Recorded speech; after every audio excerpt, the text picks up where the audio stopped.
Hello, everyone. Thank you all for coming. I'm so happy to be here. I actually, a few days ago, about 6 days ago, I finished meditating for 45 days. So it's amazing being around a bunch of people. Yeah. Before I begin, I want to ask you a few questions. So if this relates to you, please feel free to raise your hand. How many people here struggle with finding time to rest? That's a lot of people. How many feel like life is moving too fast? And how many people here struggle to say no? Yes, okay. So the point of these questions is that all of them revolve around self-love. Now, the talk I want to give to truly be able to unlock the best version of yourself is it really requires you to activate your self-love, to make it a motivational force that will transform your life and help you evolve. Now, before I really get into that, I have to give you a little bit of my background story. So I was born in Guayaquil, Ecuador. When I was about 4 years old, my mother and father realized that they needed to take a risk. They needed to figure out how to give my brother and I a better opportunity. So they packed up our lives and we moved to Boston, Massachusetts. My brother was about 10 years old. I was about 4 years old at the time. And even though my parents are extremely hard workers, they work with so much strength, so much integrity, what they found was that as soon as we got here, we were stuck in the very classic American poverty trap. My mother was working cleaning houses. My father was working at a grocery store. And no matter how many hours they put in, it was still difficult to pay the rent. It was still difficult to put food in the fridge. And I would see that stress all the time. So for my 4-year-old mind, right, I couldn't fully understand poverty, but I could see the struggle that they were sharing with each other. They were both going through so much stress, and being the only two adults in the room, they could only really share it with each other. What that caused inside of me is that I started feeling so much anxiety, so much sadness, and this scarcity mindset started developing. And all these tense emotions would come up and they would kind of roar up. As I was growing up, and I'm talking about the 90s here, this was a pre-wellness era, right? This was therapy is nowhere near as popular as it is now. Meditation is not that widely held as it is now. Healing tools, personal development tools weren't as available. So I had no way to process my emotions. When I got to college, so I went from Boston, went to Wesleyan University in Connecticut, and when I got there, basically all these emotions that I was feeling as I was growing up, they came to a head. They needed attention. And even though they needed attention, I did not want to give them any attention. I was committed, absolutely committed, to ignoring them, to suppressing them, to running away from them as much as possible. Now, that created some nasty patterns. I started intoxicating myself as much as possible. I could never really spend time alone, and I would try to drink and smoke and take drugs to just get rid of any tension that would come up. So I graduated 4 years, and 1 year after that, over this 5-year period, I just became horribly unhealthy. My mind was so unhealthy, my body was really unhealthy, and it all came to a head one early morning after a long night of partying in the summer of 2011, where I almost lost my life. I had taken so many drugs, had intoxicated my body for so long that my heart felt like it was going to explode. In this moment, a moment where I was literally laying on the ground, trying to will and pray myself back into life, I felt that I couldn't keep going. Like the lifestyle that I had, the way that I was running away from my emotions, I couldn't keep going because I literally felt like I was dying. This horrifying and terrible moment, it did arise with a few points of clarity. One thing that immediately came to mind was that I was wasting the opportunity that my parents had given me. Because I was so afraid of my emotions, I wasn't making the most of my life. And there was this, this honest sadness that came up that when I would remember how hard my parents worked and how, I was about to lose my life because I couldn't face myself. The other thing that was really clear was that I was on the floor because I was lying to myself. I did not want to admit to myself that I didn't feel good. That's a simple sentence. I didn't feel good. Something was wrong. And that idea of something being wrong, it horrified me. It scared me because I didn't know what to do. That meant that I had to do something about it, and I didn't know where to go. Fortunately, I didn't die that day. But I'm grateful that in that moment, the self-love journey really started. So self-love is it's a term that's been around for a while, for a few decades, but around, I would say 2015, the idea of self-love started exploding onto social media. And that was I started writing as young Pueblo around 2014, and I remember when self-love kind of just, hit Instagram so hard, and people are talking about it in so many different ways, trying to consider what is self-love, what does it mean, what's its actual definition. And there were different strands of the ideas of what self-love really means. And one of the very common ones, and one that's still very common today that I absolutely do not agree with, is that self-love means buying yourself what you want, right? It's like you're gonna, oh, you really want this thing? You're gonna buy it for yourself, and you're just gonna use these external objects to make yourself temporarily feel pleasant. No, that's not, I don't agree with that. And it's fine, right? Treat yourself, sure, but you're missing the big power of self-love. When I think about self-love, it means doing what you need to do to heal and free yourself. So I'll repeat that. Self-love means doing what you need to do to heal and free yourself. When you take that idea in and start activating it in your life, it's going to show you a lot of yourself, and it's going to help you embrace your evolution. Now, there are 3 pillars of self-love. The first pillar is radical honesty. Now, I remember, literally a few days after going back to that moment in the summer of 2011, when I hit that rock bottom moment. Now I'm back home with my parents, and I thought, okay, what almost took my life away was running away from these emotions that I don't like. So now my only option is to face them. Now this was before I started meditating, before I knew how to really, how to go inward and process my emotions through a meditative technique. What I did was super simple. I was like, okay, next time anxiety comes up, next time sadness comes up, whatever hard emotion comes up, instead of rolling a joint, I'm gonna sit on my bed and I'm gonna challenge myself to just feel the emotion for 5 minutes, 10 minutes, 15 minutes.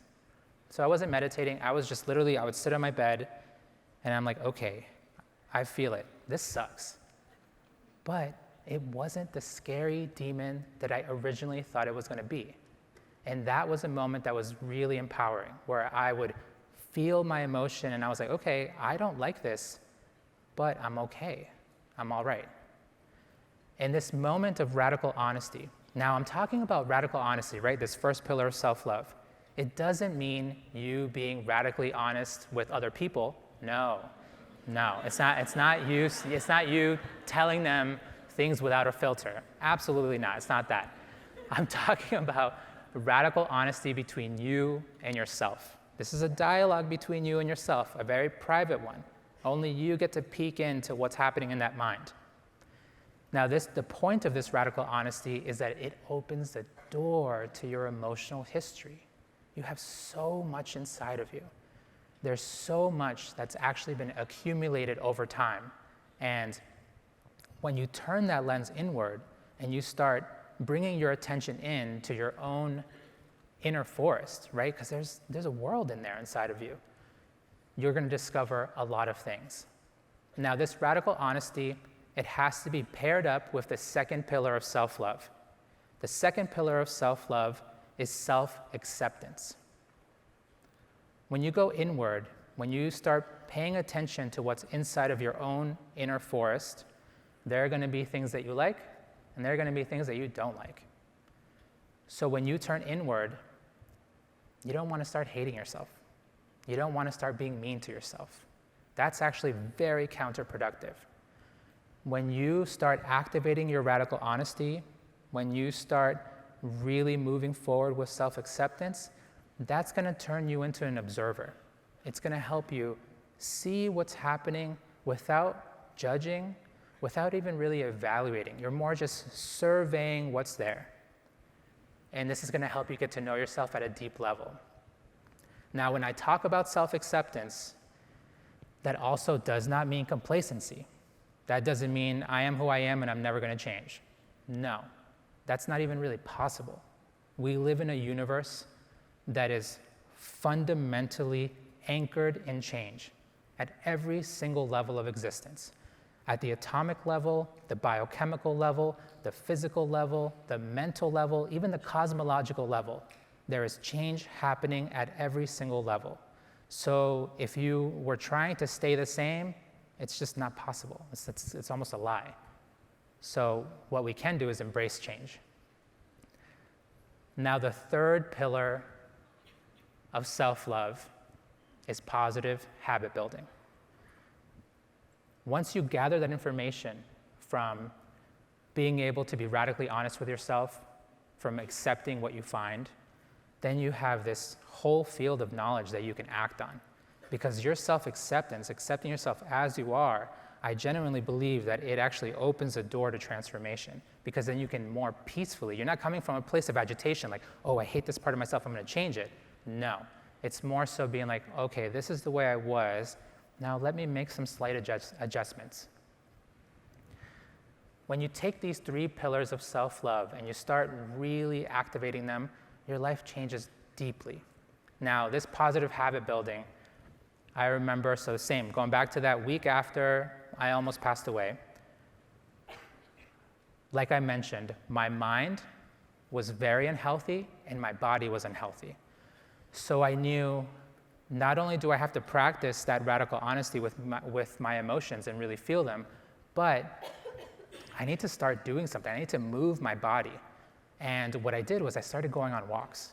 Just as simple as that. It was the easiest one step forward that I could take in my journey, was because I was living such a static life, just always sedentary, never moving, and it caused so much unhealthiness for me. When I started walking, I also realized that I need more nutrition. So again, I'm talking a pre-wellness era. So now we know so much more about superfoods. There's tons of them out there. Some of them are real, some of them are not. And I remember looking up online, and I'm like, okay, how can I get more nutrition? And what popped up was this really old school superfood that isn't really that popular nowadays, barley grass. So I got myself a tub of barley grass, and I started adding it to my juice. And I swear to you, within a few weeks, I was like, okay, I'm slowly getting like little centimeters better, but I knew that some results were happening. So it can be as easy as that. Tiny lifestyle changes, positive habits that you have to repeat that will give you some type of result. Now, as you're activating that self-love and you're turning that lens inward, you're going to come across a lot. Now, this word that I mentioned before, emotional history, there's so much inside of you. Your emotional history is essentially the entirety of your conditioning. And I'm talking not just how many times you've reacted with intense emotions, but all the information that you've been gathering, right? The things that your family's been telling you, the things that the media's been telling you. There's so much conditioning that molds and shapes your perception. Now, this is something that's quite challenging because we don't really realize that when we react with a strong emotion, whether it's anger, sadness, jealousy, whatever it could be, we feel it for some time, and then it leaves the conscious level of the mind. But it actually leaves a mark, an imprint in the subconscious of the mind. It shapes the mind, it molds the mind, and it predisposes you to feeling that same reactive emotion again in the future. It will tilt your perception, and it'll make you see the present moment through the lens of the past.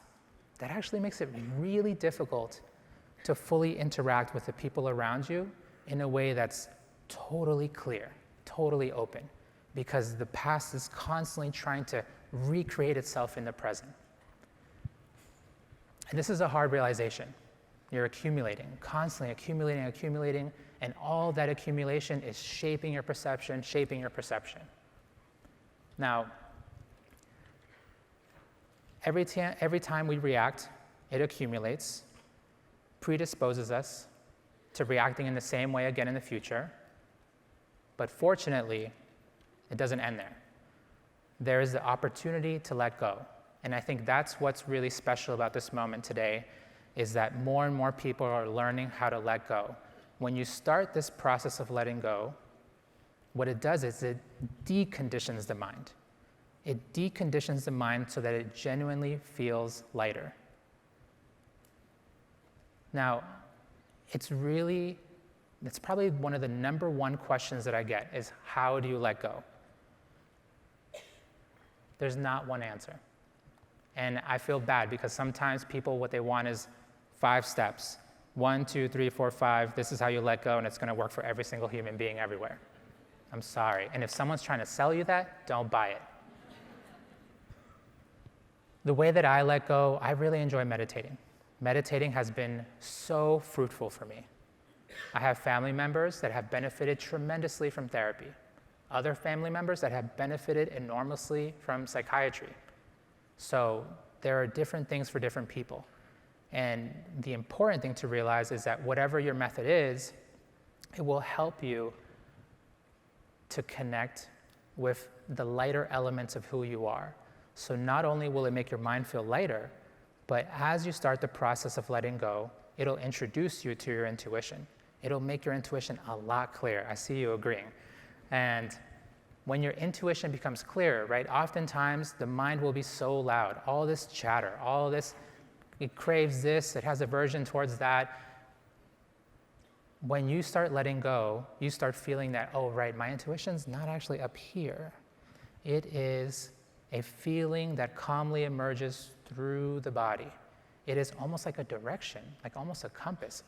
And I just released a book, and I made sure that the cover photo was a picture of a compass, because that's the point. It's like you have to learn to be your own leader, and you have the directions inside of you. So to be able to clearly access them, you got to clear up the mind so that it's not as burdened as before. Now, I know that our world is a very challenging one. It's very dark. It's full of periodic wars, it's full of violence, it's full of systemic poverty. There are so many massive challenges, but there's one bright light that gives me hope. We live in a special historical moment where there are healing tools, personal development tools that are more widely available than they ever been.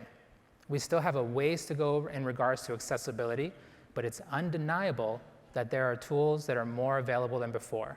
I'm talking about different forms of meditation that have come from the Eastern world, that have been cultivated for thousands of years and are now widely available across the world. All of the different modes of therapy and psychiatry that have been developed by the Western world, different healing practices from indigenous cultures, you can just kind of go on and on. There are so many different methods. Our task is to find something that meets us where we're at. Like I mentioned before, what works for me may not work for you. Good. Fortunately, there's a bunch of stuff out there. When you start looking around, it's almost like, some people call it the spiritual buffet, where you try a little meditation here, you try a little yoga here, you try a little therapy, you're kind of just checking everything out to find out what really suits you, what's going to help you. And I think that's a beautiful moment. But it's important to also realize that You will find the thing that really helps you when it is challenging but not overwhelming. I think that's the key. You want it to be challenging. You want it to be hard, but not overwhelming, that it pushes you overboard and you feel like, whoa, there's way too much going on. I'm going to stop this process. You want your journey to unlocking the best version of yourself to be a sustainable journey, because it's a lifelong journey. Now, as you start this process of letting go, of healing yourself, it's really important to remember that repetition creates noticeable results. So when you find your thing, do it. Do it again. Keep going. 1 minute of meditation is not going to really do it. One session of therapy, probably not. You know, you're going to really have to hit it. So keep going, because the mind is malleable and the mind has patterns. So what you have to do is unload the heavy, dense patterns of the past and build new healthy patterns that will genuinely nourish your mind and your body. The other thing that's really important is that as you find your tool, you will get in contact with your deepest aspirations. Now, when I initially got into college, I thought that I needed to become an investment banker. It was so dumb. It was like, I don't even know where the idea came from. But I knew, I was like, okay, I'm poor. I have to become unpoor. I have to help my family. So I was like, okay, yeah, investment banker, of course. And now, you know, no hate if you're an investment banker, you know, whatever, do your thing. But it's not for me. So it wasn't until I did my third silent 10-day meditation course. I remember the night before the course was over, it hit me so hard. I think it even awoke me from sleep. My intuition it was clearly trying to push me in the direction of becoming a writer. And it was really clear, like, you're not totally wise, you're definitely not totally free, you got a long way to go, boy. But share your reflections. You may inspire other people to also get on their own journey. And when I started listening to that, I was like, okay, this is a good use of my time. Hopefully I can serve people well, and hopefully through that, I may be able to serve my family well as well.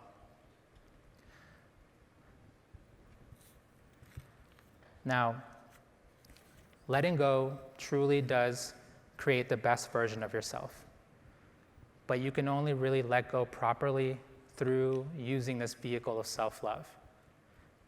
Before I wrap up, I just want to cover a few challenges that a lot of people come across. One of them is intentionally making time to slow down. Like, we move so fast, y'all. We're like, I literally, you know, like I mentioned before, I was at a 45-day meditation retreat. I come back out, the world's moving fast. It's like the emails are nonstop. So many text messages. And the tough thing about the text messages, you love all those people. Or maybe 90% of them, right? But can you imagine if you spent the whole day on your phone? That is going to completely exhaust you. And I know we have responsibilities. We have to take care of ourselves, take care of the people we love. We have a lot to do. But try to create these little moments of treasure where it's just for you to slow down. I know it's difficult, but you gotta do it if you're gonna serve other people well. The other thing, and I know I'm speaking to a room of people in the education field, but we gotta be really careful with people pleasing. Yeah, you guys know, you feel it, all right. So people pleasing is one of the fastest ways where you can just burn your energy. When you are actively in this mode of people pleasing, what are you doing? You're just trying to control the way other people perceive you. When you're doing that, you are not treating your energy like a precious resource. You're not. Your energy is just burning away and it's going to other things. And now, don't get me wrong, it's obviously important to serve, but you have to find a middle path. You have to serve in a way that's generative, that helps another person, but also feels good, feels right for you, feels genuine. So be mindful of that. one of the best ways to protect yourself from people pleasing is the simple act of saying no. Say no often. You can only do so much. So to be able to make sure that the things that you can do are good, you got to say no. When you say no, it'll make what you say yes to incredibly powerful. You'll be able to really channel your energy into it, and you'll be able to create something beautiful. Now, as we wrap up, I want to do one quick exercise with you all. If you have a pen or a paper, you can write down, or you can use your phone. But I want everybody to just take a moment, and I want you to write down one way that you will love yourself better. Just take 1 minute to do that.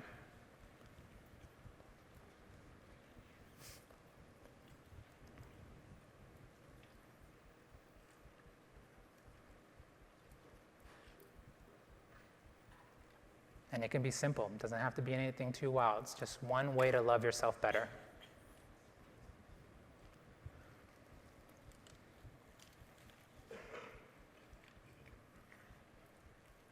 Good.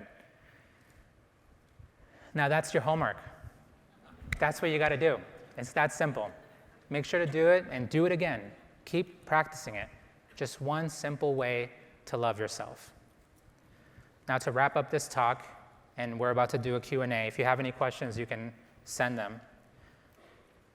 Now, if you feel comfortable, please repeat after me. I will love myself well. I will treat my energy like a precious resource.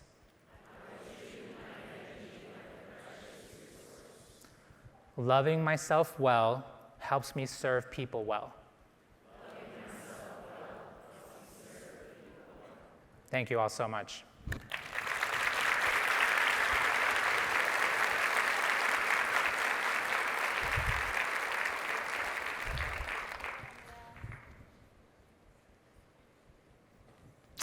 Okay, great. We have some questions coming in. The first one's from Rocio. What encouragements would you share to BIPOC children of immigrants who are rooted in communities where practicing self-love is not always taken seriously? Now that's a hard one. I know that our people work hard, and they work hard because they have to, because we're trying to hopefully not struggle one day. I think it's really revolves around that last element where loving yourself well helps you serve other people well. I know that a lot of our people are very rooted in community, who are very rooted in supporting themselves and others, but have that genuine conversation with your parents. Have that conversation and let them know that these aspects of self-love are part of the larger plan, right? If you're gonna be a doctor, if you're gonna do whatever, if you're gonna be a teacher, like bringing these elements into your life and then answering your parents' questions. Like they're gonna have a lot of questions about, what are you doing? I remember when I started meditating, my mom's like, what are you doing? And then I explained it to her. I was like, yeah, this is a way for me to let go of the past. It's gonna help me stop taking intoxicants. It's gonna help me just be a better version of myself. And the thing that really shifted that moment was that when my mother started really seeing the results, when she was like, okay, you're not quite the way you were before, I see how you're improving, I got your back. So with a lot of times, you just have to help people see the results and see that it's part of the larger plan. Oh, this is a good one. Anonymous, how do you break the barrier of machismo culture to support young men in practicing and strengthening self-love practices? Ooh. So when I first started writing and I would do events, it was just like all women. Like only women would come, and then I asked them, I was like, can you bring your brother? Can you bring, the person you're seeing, anyone that's close to you in your life? Bring them, because we need everybody. And over time, I've actually been pretty surprised. The last events that I did for my last book tour, there's way more men out there. There's way more men. And I'm like, thank goodness, it took so much time. And I think the way that you support men in breaking that machismo is that we need to not only demonstrate that in the way we interact, right? So mothers to their children, you know, the way that we support our siblings. Show them that you can listen. Show them that you can take feedback. Show them that there is this atmosphere where we're all trying to uplift our situation, right? Help them help in the kitchen. And then the habits will start developing. I think it's something that's really important, especially for the Latin community, that we have to overcome all this like heavy loaded patriarchy. But I've been seeing it happening. I've been seeing it in my own family and in the family of friends. So we just need to keep role modeling the type of behavior we would like to see from those around us. What type of meditation do you do? I practice Vipassana meditation. This is from Jess. I practice Vipassana meditation. I've been meditating in the same meditation tradition for 12 years. It's taught by S.N. Goenka, and to learn more about it, you can go to dhamma.org, dhamma.org. Now, this style of Vipassana meditation, it's not easy. It's pretty rigorous. You're going away for silent 10-day meditation courses. You're meditating about 11 hours a day. It is basically one giant led meditation. And the point of it is that through the technique, it really does help unbind those patterns in a very efficient manner. So in the course, you will spend 3 days meditating something called Anapana, which helps calm and concentrate the mind. Something as simple, it's literally called awareness of the respiration. The other aspect of it is the next 7 days where you practice the actual Vipassana technique. And that technique is to help you see reality as it is. Not how you would like it to be, but to see reality as it is, without projecting onto it, without loading your past onto it. To be able to do that, you're observing reality within the framework of the body. And it helps deeply, deeply clean the mind. I highly suggest it, but if it's not for you and 10 days sounds super scary, cool. There's other things for you. How do you suggest bringing this work into schools, and/or is there a teacher who emulated peace for you in your life? Oh, definitely. This is from Michelle. I've been seeing more programs that are actively trying to teach emotional intelligence, and I just came across a startup. It's called Wayfinder. I think it's a beautiful, beautiful program. They are trying to teach youngsters how to communicate with their emotions and how to communicate with each other. And what they end up doing is that they will train one willing teacher to do, I think it's about a 15-hour, over a multiple, like a extended period of time, all these exercises about how to communicate with themselves, essentially. And it's really powerful. It's providing a lot of results. It's slowly spreading through the country, but I highly recommend checking it out. So I know that these solutions, they take time to spread across the whole country, but I see a lot of people developing startups or trying to do something to help more individuals of the next generation to get in touch with their emotions. In terms of teachers that I really loved that emulated peace, I have two. Two of them were two of my history teachers, Mr. Nolan and Mr. Lanzana. They were amazing. They were these incredible, incredible men who they saw my love for history and they fed it. They were trying to give me books, and they would, and it was funny because both of them were really peaceful people. When the classroom would get out of hand and all that, they would keep their cool. They weren't the type who were screaming or anything like that. So I thought it was quite powerful to have that image in my mind of these individuals.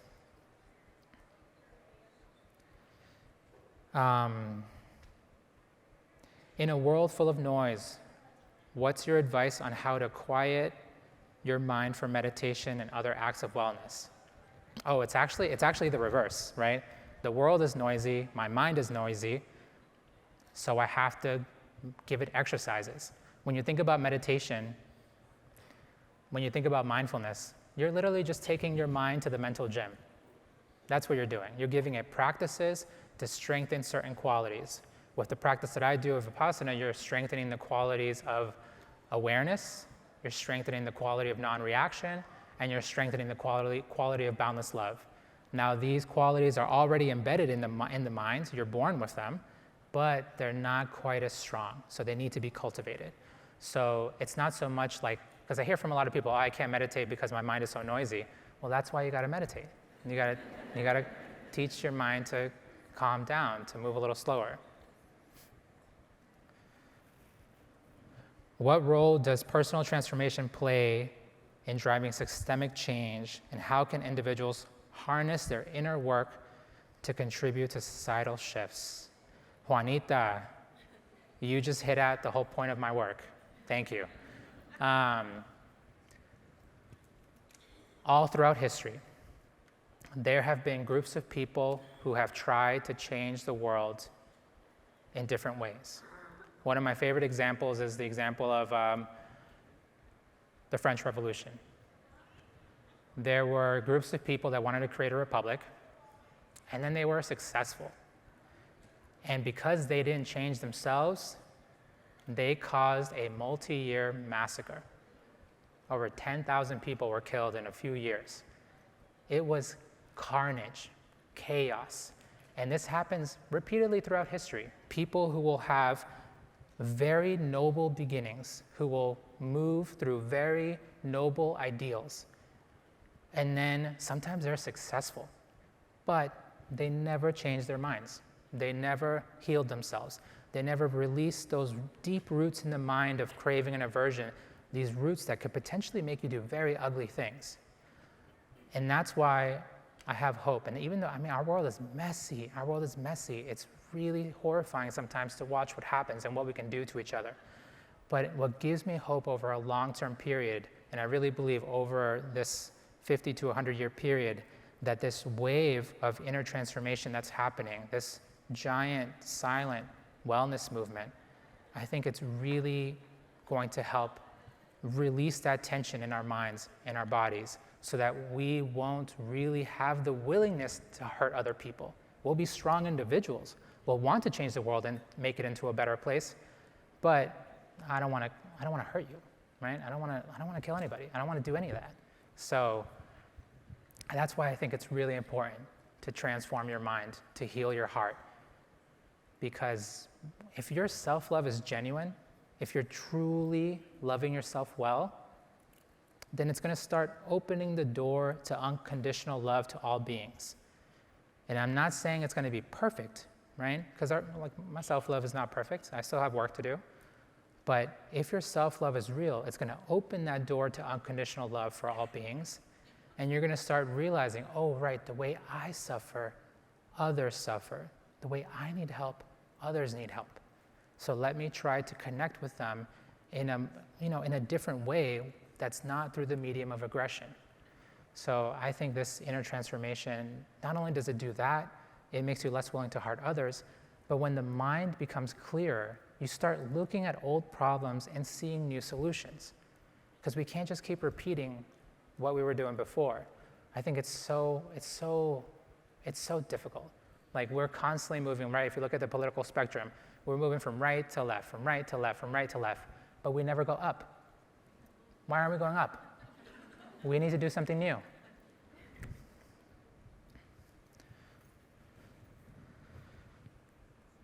How do you deal with the guilt of saying no? Oh, it sucks. It's really bad. I feel so bad when I have to say no, but I can't say yes all the time. I think that's something that I'm constantly dealing with is I just got to say no, because if I wear myself down, then I'm not going to be able to do anything. And I literally just went through a moment from August to December of this past year. I was saying yes way too often. And I was doing all these, different events, putting forward my book and doing all these podcasts, all these things. And by the time December came around, I got horribly sick. And my immune system was so weak. And fortunately, I was able to find a fantastic acupuncturist, and he was a Chinese medicine doctor who gave me a few herbs. It was so funny. He saw me and he was like, I told him what was going on. I was like, my allergies are terrible. My nose is always running. I'm always sneezing like all throughout the day. My skin feels really delicate. He was like, oh, that's because, he's like, your lungs are weak and your immune system is super depleted. And that's because you don't rest. And I was like, damn, like, this guy got me on the dot. And then he put some needles in me, acupuncture, gave me some herbs, and I swear I was better like in 24 hours. And, but it's my fault. Like I was saying yes way too often. So yeah, what I try to teach myself now is, okay, you say no, but why? For the greater reason. You have a longer mission. You don't need to fight every battle. You have to keep that long-term view going so that you can really serve people well.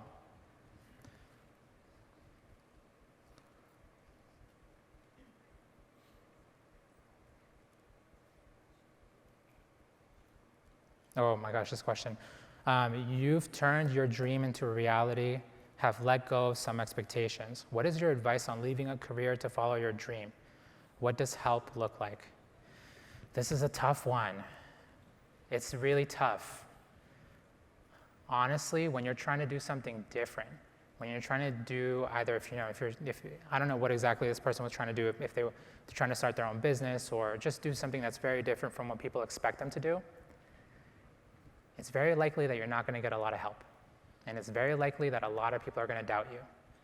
I remember when I started writing, I was really fortunate that my wife gave me the chance to write. Like, Young Pueblo exists today because of my wife. I asked her, I'm like, look, I want to write. Can you give me time? And she reluctantly said yes. But at the same time, like a lot of friends who I really love, some of them were like, what are you doing? You know, like, you should like get a job, like go get a job and go do something. But I knew, like, I just had a strong feeling. I'm like, I gotta tune my voice as a writer. I gotta develop my voice and try to, see what happens. Like, see what happens if I put the writing out there. And I'm really fortunate that I stuck to it, but there were a lot of people who, they just didn't know what I was doing. And I realize now, before I used to have this feeling of like, I would be a little upset for them not having my back, but I realized that their doubt was coming from a place of love. They really just wanted to see me okay, see me doing well.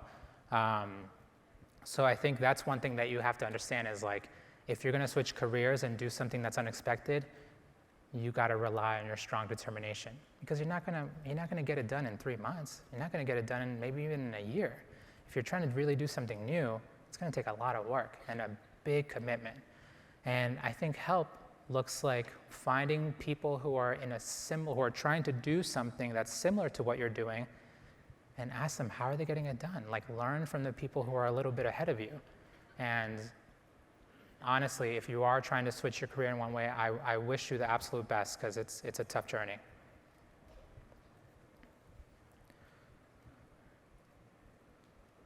Oh, what if you are afraid your authentic self will no longer be loved by those in your life?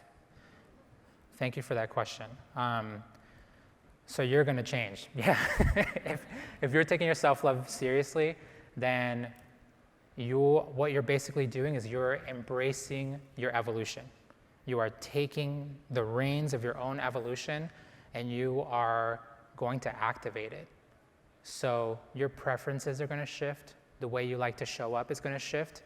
And it makes it a little bit tricky because we'll have some friends and some family members where we have a routine with them, right? Like there are certain ways that we like to hang out, certain jokes that we like to make, or just, certain ways of being.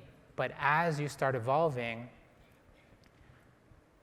what you want to do and the way you show up is going to shift. And that's what happens with identity, right? Identity isn't a rock, it's a river.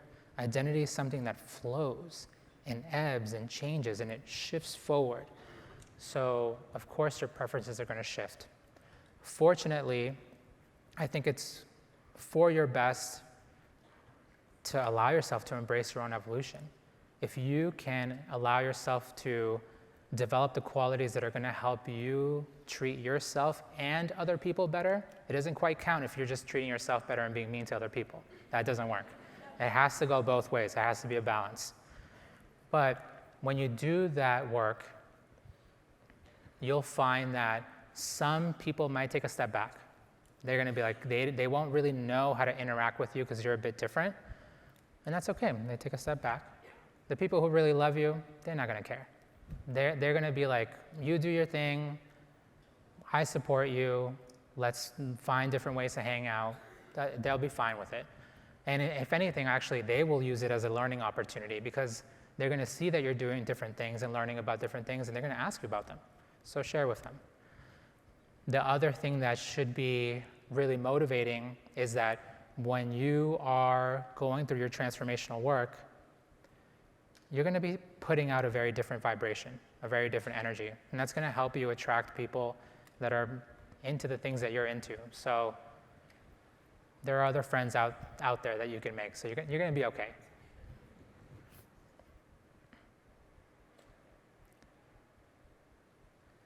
Oh, this is really cool. Autumn. How do you radically accept the messier parts of yourself without slipping into perfectionism? This is so great. Perfectionism is a sickness. It's really bad. It's a deep attachment where you want to always get it right. Now, even in this talk, right? I've been giving this talk and speaking with you all, and we're hanging out together. I've messed up like 3 times in the talk. It's all good. We're fine. And I think that's something that it takes a lot of time to be able to accept that I'm not always going to be able to do everything correctly. And even when you try to do your best for another person, they may be going through a hard day. They may not be able to fully perceive the kindness in your words. And they may be, something may have happened to them and they may be triggered and they may be upset with you even though you had no intention to harm them. So perfectionism like that is just never possible. You may be able to be the kindest, most developed human being, and then you say one tiny phrase that reminds someone of someone else who hurt them in the past, and then they're just not going to like you. That's just life. You can't control how other people perceive you. What you can do is acknowledge, okay, I messed up, made a mistake, especially if it's a genuine mistake, right? If you acted out on anger, or acted out on jealousy or something like that. And then you try your best to make amends, especially with the people around you. We have this common thing across of all humanity where everything is based on proximity. We share the roughest parts of ourselves with the people that are closest to us. That's tough, right? So whether it's your relationship with your mom, with your dad, or with your partner, or with your siblings, we're often trying to share our feelings, whether those feelings are of love or whether those feelings are of anger. Like if we're pissed off, we want other people to join us in being pissed off. And that's, it's not always the best. We're not trying to weigh down. We're not trying to spread tension like that. But you're not always going to get it right. So that's where you have to practice that self-acceptance. I'm going to do my best. Some people might not get me, but I get me, and I'm going to continue trying to do what's right.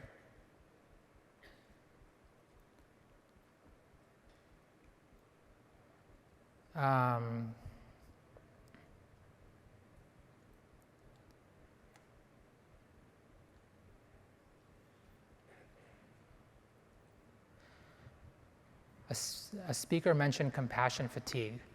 When we are caring for others so deeply, it's easy for us to become an afterthought. Thoughts? That's really interesting, compassion fatigue. And I think that goes along a little bit with people pleasing, where if we're doing too much, we're going to exhaust ourselves. I also think, my wife and I were having a conversation with our friend who's a doctor. She is constantly saving lives, constantly, literally cutting into a human being, patching them back up together as best as they can. And she was telling us that she felt like something was wrong with her because she'd spend 18 hours or whatnot at the hospital. She would save multiple people throughout the day, and she would speak to the families after, let them know, okay, this is how the surgery went. And the families would be uproariously thanking her. They would be thanking her so profusely. And she was talking to my wife and I. She's like, well, that happens so often that I sometimes feel like I can't bring up the energy. I can't bring up the energy to match theirs. And we were like, it's totally okay. You're doing this day by day, so you don't have to match someone else's energy. You don't always have to feel exuberated and elated. You're doing your job. Your job is saving people. And when you do feel that sense of victory, celebrate it, but you don't have to have it every single time another person has it. So I think we can absolutely feel something like compassion fatigue.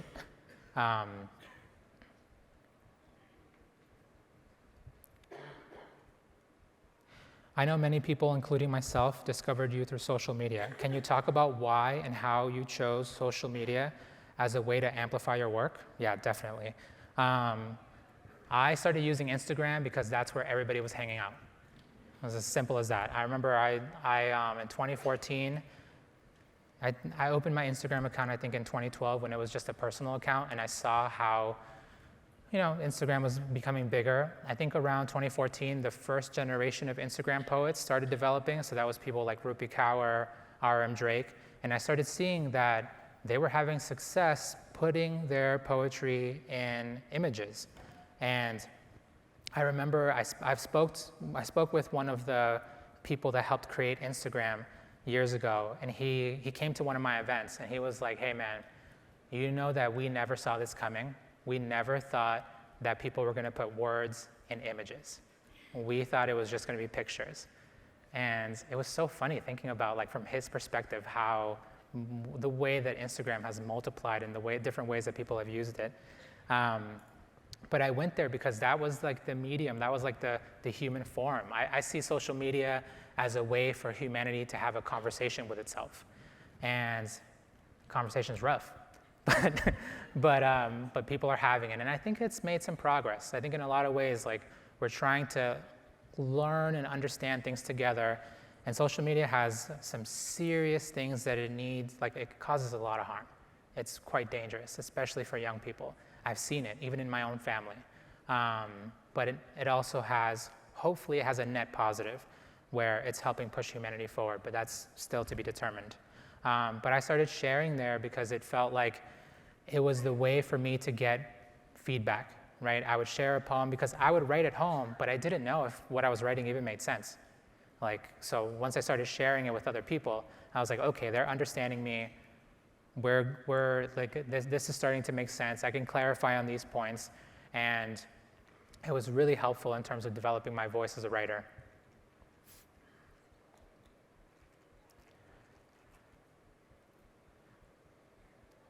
What are your thoughts on spirituality addiction? Wow, I've never heard that before. It can often be another way to avoid emotions by staying in a single emotion loop. Oh, that's interesting, right? Yeah, the type of meditation I don't like, it's not a meditation to be blissful. It's a meditation to observe yourself clearly. And sometimes what you're observing is tough. Like, it's one emotion or another. It doesn't always have to be a light one. So this Vipassana style of meditation, whether it's anger that's arising, whether it's joy, whatever it is, our teacher says, you're not trying to suppress it, you're not trying to express it, you're just trying to observe it. And you're finding that subtle middle path where you're just sitting with the sadness, you're sitting with the trauma, you're sitting with it, you're giving it space. And that's very different than trying to, and I know there are other techniques where you're like pushing the bliss forward, pushing it forward. And the mind can do that, but it's not really, that's why I don't do techniques like that, because you're basically trying to hold a beach ball underwater. You can hold it down for some time, but then at some point, boom, like all that rough stuff that you've been pushing down with the bliss is gonna come up, and it's still there underneath. How do you define the difference between self-love and being selfish? Thank you. This is really important. I think I don't like this trend that I see often where people are saying it's okay to be selfish. It's okay to take care of yourself. It's okay to love yourself. And I don't know, to me, it doesn't resonate to be like, oh, it's okay to be selfish. To me, it sounds like you're allowing your ego to just do whatever it wants. And if your ego is growing, your freedom is shrinking. It's that simple. They have an inverse relationship. Ego goes up, freedom goes down. Ego goes down, freedom goes up. Just like that. So self-love is doing what you need to do to heal and free yourself.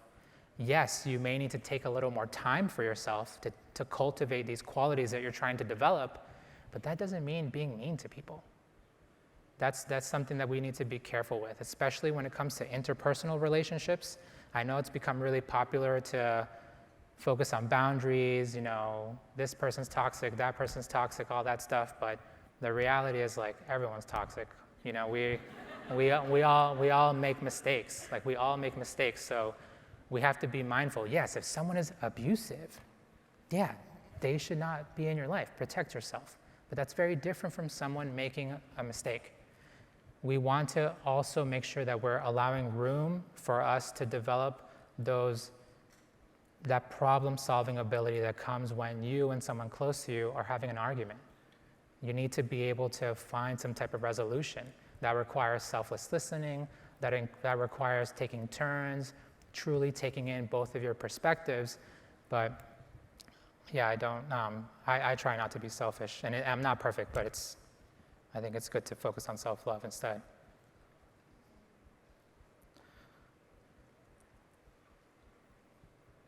Oh, this is an interesting one. As Eastern practices are becoming more popular, what advice do you have for finding centers, orgs, resources that are true to the original ideals? This is really tough. There's something that happens in the United States, which is really interesting, that doesn't quite happen in other places, where we love mixing things together. We love mixing things together. And we'll find like, oh, this has helped me and that's helped me. I'll probably get even more help if I put them and make it one thing. That's not true with Eastern practices. You gotta be really careful. If you're just like putting it all, mixing it in, putting it in a blender, it's not gonna produce good results. So I think that's one thing to be mindful of. I know that there are, it's not too common for us, but I think if you're learning from a particular tradition that is really trying to uphold what has been taught for thousands of years, and they're doing it well, then yeah, listen to them. I know there are different monasteries that teach techniques where they're taught by monks that are not trying to make any money. That's also good. I think that's one thing that we need to be aware of, is like, your healing doesn't need to cost you $10,000. It doesn't. Like, the Vipassana technique I go to, you don't pay to go there. At the end of the course, you can give a donation. But there isn't even a suggested donation. You can give $20 if you want to. And they've been taking care of you for 10 days. So you gotta watch out for that. And I think that's one thing. If it feels like a money-making venture, be really careful with that. Usually if someone's trying to help you liberate yourself, they're not gonna want money like that. I'm out of time. Thank you all so much. Thank you. Thank you.